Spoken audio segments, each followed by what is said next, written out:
Assalamualaikum warahmatullahi wabarakatuh. Anak-anakku, bagaimana kabarnya hari ini?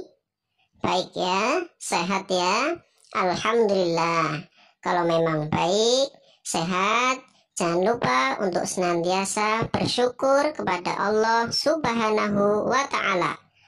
Karena Allah lah yang memberi kita kesehatan, kemampuan, dan kesempatan, sehingga alhamdulillah pada kesempatan kali ini kita masih dipertemukan kembali untuk bersama-sama belajar di Pendidikan Agama Islam dan Budi Pekerti kelas 5. Dan anak-anakku, bagaimana? Sudah siap kalian untuk belajar? Ya, siap ya. Sebelum pembelajaran kita mulai, mari kita awali bersama dengan membaca doa sebelum belajar. Bismillahirrahmanirrahim. Rabbi zidni ilma warzuqni fahma. Amin ya rabbal alamin.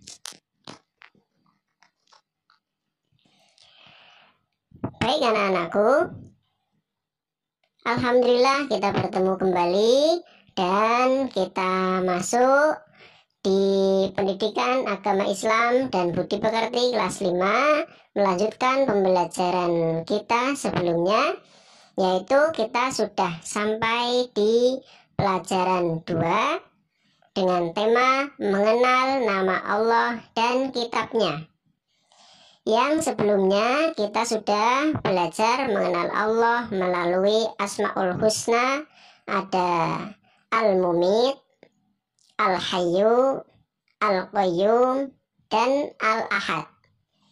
Serta kita juga sudah mempelajari subtema Aku ingin terpuji di hadapan Allah Subhanahu wa Ta'ala, yaitu implementasi dari pemahaman Asmaul Husna, Al-Mumit, Al-Hayyu, Al-Qayyum, dan Al-Ahad. Dan pada kesempatan kali ini kita akan melanjutkan pembahasan, yaitu mengenal kitab-kitab Allah Subhanahu wa Ta'ala. Perintah beriman kepada kitab-kitab Allah Subhanahu wa Ta'ala tertera dalam Al-Quran surat An-Nisa, yaitu ayat 136. Mari kita baca bersama-sama lebih dulu. A'udzu billahi minasy syaithanir rajim. Bismillahirrahmanirrahim. Ya ayyuhalladzina amanu aminu billahi wa rasulihi wal kitabil ladzi nazzala ala rasulihi wal kitabil ladzi anzala min qabl.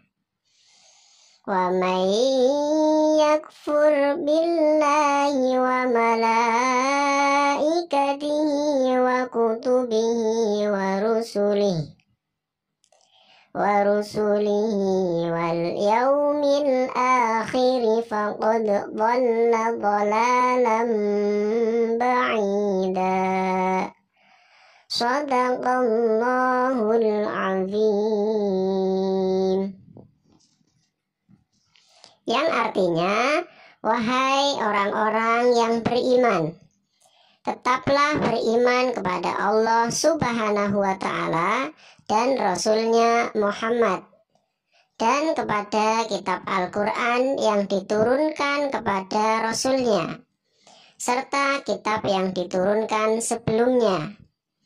Barang siapa ingkar kepada Allah Subhanahu wa Ta'ala, malaikat-malaikatnya, kitab-kitabnya, rasul-rasulnya, dan hari kemudian, maka sungguh orang itu telah tersesat sangat jauh.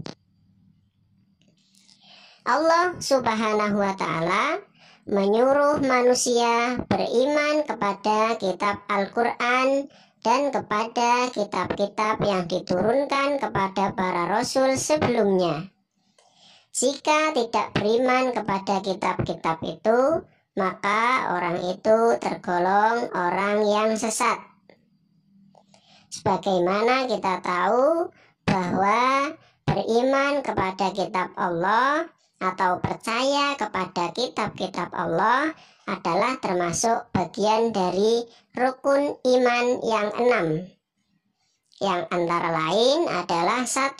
Beriman kepada Allah Subhanahu wa Ta'ala, dan yang kedua, beriman kepada malaikat Allah. Yang ketiga, beriman kepada kitab-kitab Allah. Yang keempat, beriman kepada rasul-rasul Allah. Yang kelima, beriman kepada hari akhir. Dan yang keenam adalah beriman kepada qada dan qadar, atau ketentuan dari Allah yang baik maupun yang buruk. Kemudian, bagaimana cara beriman kepada kitab-kitab Allah itu? Caranya yaitu dengan meyakini bahwa Allah Subhanahu wa Ta'ala telah menurunkan kitab-kitabnya kepada para rasulnya melalui malaikat Jibril. Kitab-kitab tersebut harus dijadikan pedoman hidup untuk menuntun dan mengatur cara kita bersikap dan berperilaku, guna mencapai keselamatan dan kebahagiaan hidup di dunia dan di akhirat. Dan yang selanjutnya adalah nama-nama kitab Allah Subhanahu wa Ta'ala. Allah Subhanahu wa Ta'ala telah menurunkan 4 kitab suci serta beberapa suhuf yang diberikan kepada nabi dan rasul yang berbeda zaman dan umatnya. Semua kitab suci dan suhuf tersebut diturunkan oleh Allah Subhanahu wa Ta'ala kepada para nabi dan rasul untuk dijadikan sumber kebenaran dan petunjuk untuk memperoleh keselamatan dan kebahagiaan dunia dan akhirat. Kitab suci tersebut adalah sebagaimana dijelaskan berikut ini. Yang pertama adalah kitab Taurat. Kitab Taurat diturunkan kepada Nabi Musa alaihi salam, kurang lebih pada abad 12 sebelum Masehi, di daerah Israel dan Mesir. Kitab Taurat menggunakan bahasa Ibrani. Dan yang kedua adalah kitab Zabur. Kitab Zabur diturunkan kepada Nabi Daud alaihi salam ketika beliau menduduki tahta sebagai Raja Bani Israel pada abad 10 sebelum Masehi di tanah Kanaan. Dan yang ketiga adalah kitab Injil. Kitab Injil diturunkan kepada Nabi Isa alaihi salam pada sekitar abad 1 Masehi di daerah Yerusalem. Dalam bahasa Yunani, Injil berarti kabar selamat, pelajaran yang baru, atau kabar gembira. Dan yang keempat adalah kitab Al-Quran. Kitab Al-Quran mulai diturunkan kepada Nabi Muhammad Sallallahu Alaihi Wasallam pada abad 6 Masehi di Mekah. Peristiwa turunnya ayat Al-Quran atau dikenal dengan Nuzulul Quran terjadi pertama kali ketika Nabi Muhammad Shallallahu Alaihi Wasallam menyendiri di Gua Hiro, yaitu di Mekah. Turunnya Al-Quran menandai awal diangkatnya Nabi Muhammad Shallallahu Alaihi Wasallam sebagai Rasulullah atau utusan Allah Subhanahu wa Ta'ala. Usia beliau saat itu yaitu genap 40 tahun. Al-Quran terdiri dari 114 surat, terbagi dalam 30 juz dan 6.236 ayat. Al-Quran diwahyukan selama 22 tahun, 2 bulan, dan 22 hari. Atau dengan kata lain, Al-Quran diturunkan secara berangsur-angsur. Al-Quran menyempurnakan seluruh hukum-hukum Allah Subhanahu wa Ta'ala yang terdapat dalam kitab-kitab yang diturunkan sebelumnya. Ia diturunkan untuk seluruh umat manusia sebagai rahmat bagi semesta alam, atau yang disebut juga dengan rahmatan lil alamin. Dan yang selanjutnya adalah kitab Allah Subhanahu wa Ta'ala membawa ajaran terpuji. Kitab Allah Subhanahu wa Ta'ala adalah petunjuk dalam kehidupan, petunjuk kepada manusia untuk berperilaku. Misalnya, berperilaku kepada Allah Subhanahu wa Ta'ala, berperilaku kepada sesama manusia, berperilaku kepada hewan, tumbuhan, dan alam semesta. Bahkan, berperilaku untuk diri sendiri. Misalnya, selalu bersih, makan minum dengan teratur, dan tidak boleh menyiksa diri. Ajaran terpuji kepada Sang Pencipta, yaitu Allah Subhanahu wa Ta'ala. Perhatikan ilustrasi gambar berikut. Ajaran terpuji dalam kitab suci antara lain adalah 1. Kepada Allah Subhanahu wa Ta'ala dengan cara beribadah, sholat, berdoa kepada Allah Subhanahu wa Ta'ala. Itu adalah bentuk ajaran terpuji yang diajarkan dalam kitab suci, yaitu ajaran terpuji kepada Allah Subhanahu wa Ta'ala. Dan yang kedua, yaitu ajaran terpuji kepada sesama manusia, yaitu saling bersalaman atau saling menolong. Dan yang ketiga adalah ajaran terpuji kepada hewan dan tumbuhan, bisa dengan memberinya makan serta merawat tanaman di sekitar kita.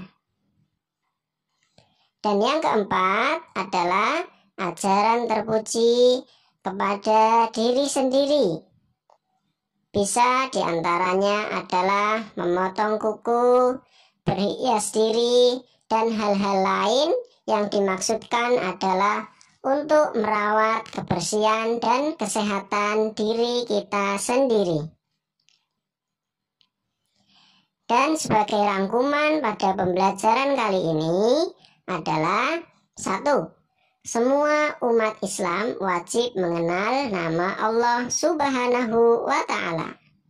2. Mengenal Allah Subhanahu wa Ta'ala dapat dilakukan melalui Asmaul Husna. 3. Al-Mumit, Al-Hayyu, Al-Qayyum, dan Al-Ahad adalah sebagian dari Asmaul Husna. Yang keempat, Al-Mumit mengandung arti yang maha mematikan. Allah Subhanahu wa Ta'ala telah berfirman, setiap yang bernyawa pasti mati. Kematian bukanlah sesuatu yang ditakuti, akan tetapi kematian adalah tangga menuju kebahagiaan abadi. Yang kelima, Al-Hayyu mengandung arti yang maha hidup. Allah Subhanahu wa Ta'ala hidup kekal selamanya dan yang memberi hidup makhluknya.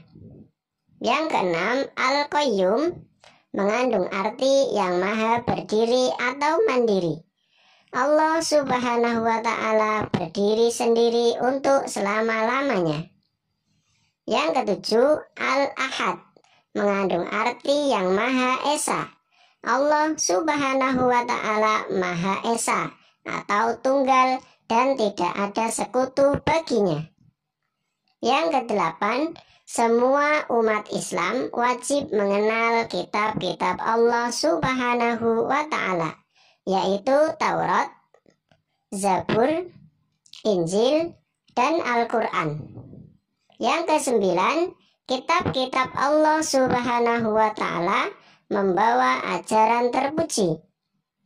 Yang kesepuluh, kita harus bersikap dan berperilaku seperti tuntunan Allah Subhanahu wa Ta'ala dalam Asmaul Husna. Demikian pembelajaran kita pada kesempatan kali ini. Mudah-mudahan bisa bermanfaat dan dapat dipahami dengan baik. Dan sebagai tugas pada pembelajaran kali ini adalah silahkan dirangkum materi yang ada dalam video ini. Tidak perlu banyak-banyak, cukup 10 sampai 15 baris saja. Ditulis di buku catatan PAI masing-masing. Dan hasilnya jangan lupa untuk difoto dan kirimkan ke WA grup PAI kelas 5AB.